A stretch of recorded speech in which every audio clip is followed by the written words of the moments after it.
Sudah dua nih partai di koalisi perubahan, di calon koalisi perubahan yang menyelenggarakan upacara partai. Harusnya partai lain juga waspada. Kalau mereka nggak cepat-cepat mengumumkan juga capres-cawapresnya, maka akan ketinggalan langkah.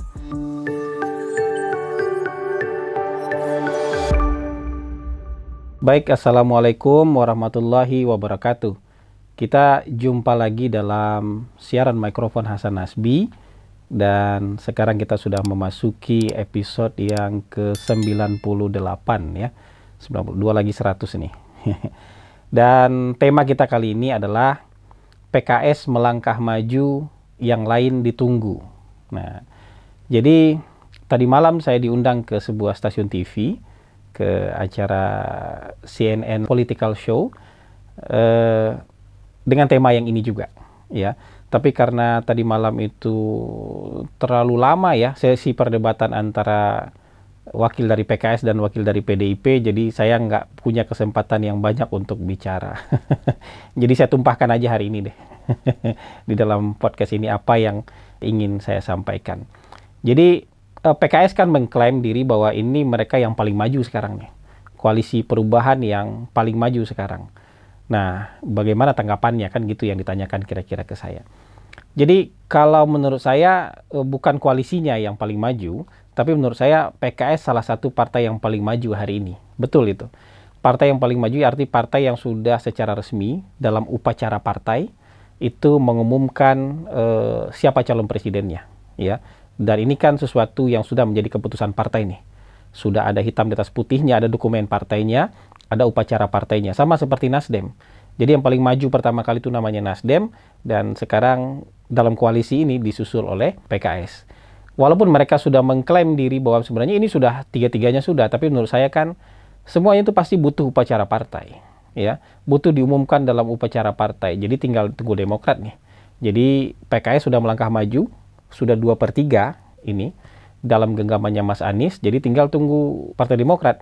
Jadi kalau Partai Demokrat nanti juga sudah mengumumkan dalam upacara partai dengan surat keputusan partai dan dalam upacara partai, jadi kita anggap 99,99% Mas Anies sudah punya tiket lah. Jadi tinggal berhitung aja kira-kira ada angin badai nggak yang kira-kira bisa meniup tiket ini terbang sehingga lepas dari tangan, itu aja. Tapi kalau menurut saya nggak ada angin badai, ya berarti ketika Demokrat nanti sudah melaksanakan upacara partai juga mengumumkan Anies Baswedan, yaitu sudah 99% lah tiket di tangan Mas Anies. Nah, kalau kita bicara ini balapan, jadi ada dua balapan, ada dua race yang harus ditempuh oleh para calon presiden. Race pertama itu yang ini sekarang, balapan untuk mendapatkan tiket. Ya, race untuk mendapatkan tiket. Nah, Mas Anies sekarang posisinya dalam race mendapatkan tiket. Jadi race dalam mendapatkan tiket ini 2/3 jalan sudah lebih dari setengah jalan lah. Sudah 2/3 jalannya sudah terlewati. Tinggal 1/3 lagi. Kalau 1/3 lagi ini didapatkan, maka dia akan masuk ke race kedua, race yang sebenarnya. Race kedua apa? Itu balapan dalam stadion. Kan untuk bisa balapan dalam stadion itu butuh tiket. Nah, kalau tiketnya sudah di tangan dan dalam perjalanan sampai bulan Oktober nanti tidak ada angin badai yang bikin terbang ini tiket, maka Mas Anies bisa masuk ke gelanggang. Dalam hal ini menurut saya PKS harus diberikan apresiasi. Kenapa? Keberanian untuk menyebutkan calon presiden dalam upacara resmi partai itu kan nggak main-main. Sama dengan keberanian tanda tangan dalam koalisi itu nggak main-main. Itu artinya sudah dengan pertimbangan yang matang, sudah dalam kebulatan tekad bahwa ini calon presiden kita. Nah, dalam soal itu saya bilang, saya mengapresiasinya. Kenapa? Memang harusnya jauh-jauh hari seperti ini, partai-partai berani mengumumkan calon presidennya, biar bisa diuji oleh publik. Biar bisa diuji juga oleh konstituen partainya, kan gitu. Cocok nggak orang ini jadi calon presiden? Biar juga punya kesempatan yang cukup untuk berkeliling dan memperkenalkan diri kepada masyarakat. Kan nggak cukup hanya kenal di TV saja. Kalau sudah kenal langsung dengan turun lapangan, kan bisa saja orang kemudian punya persepsi lain. Yang tadinya persepsinya negatif bisa jadi positif.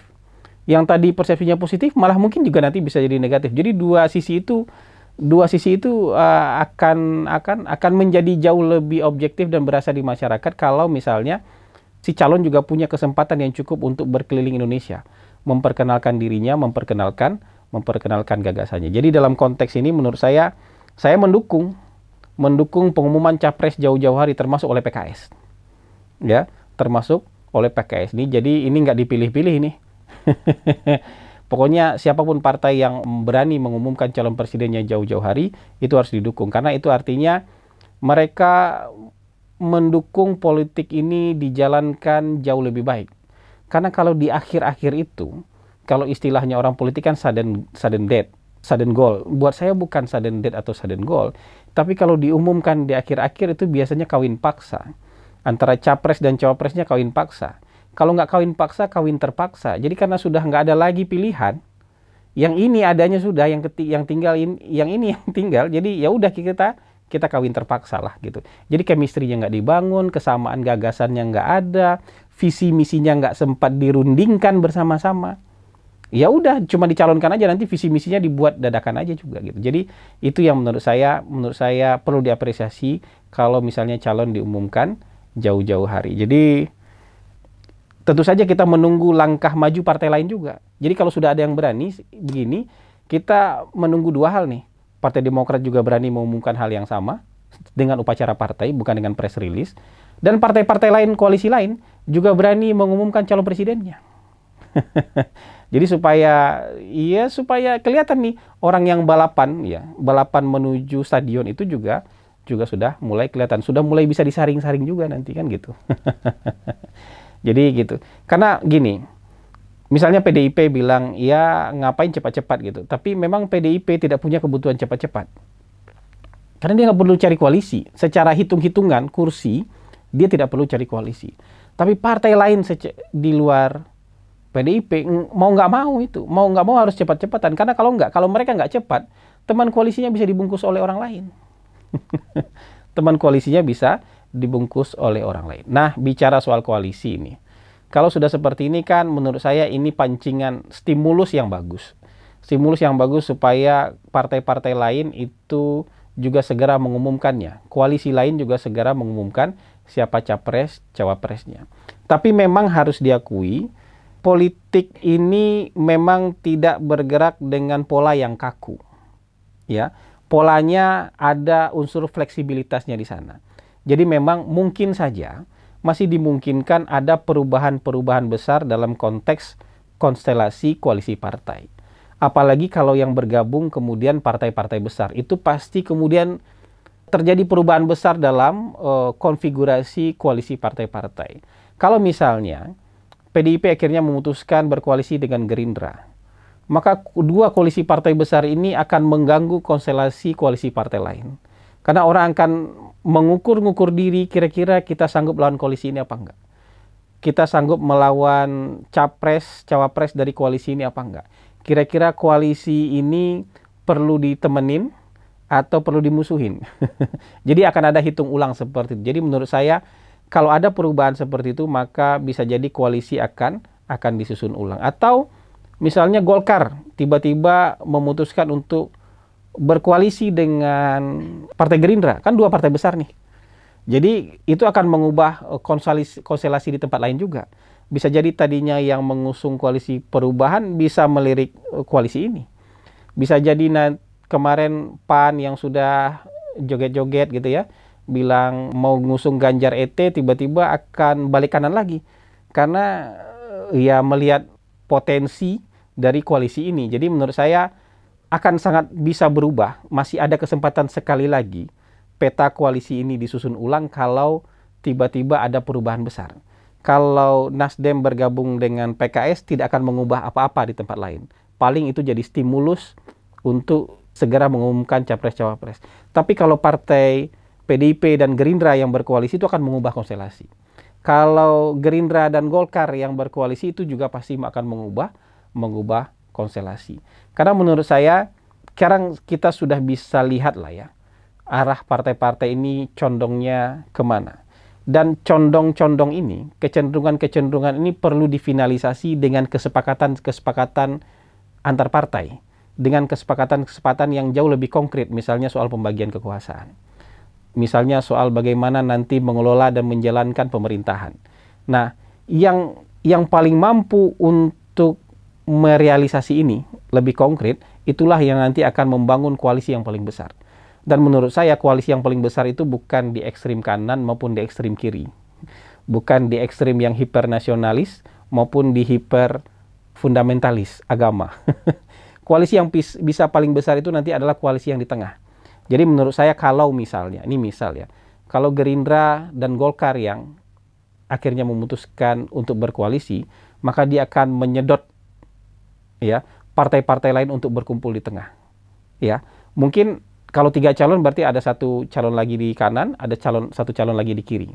Ada 1 calon di ultranasionalis, ada 1 calon lagi di ultra fundamentalis.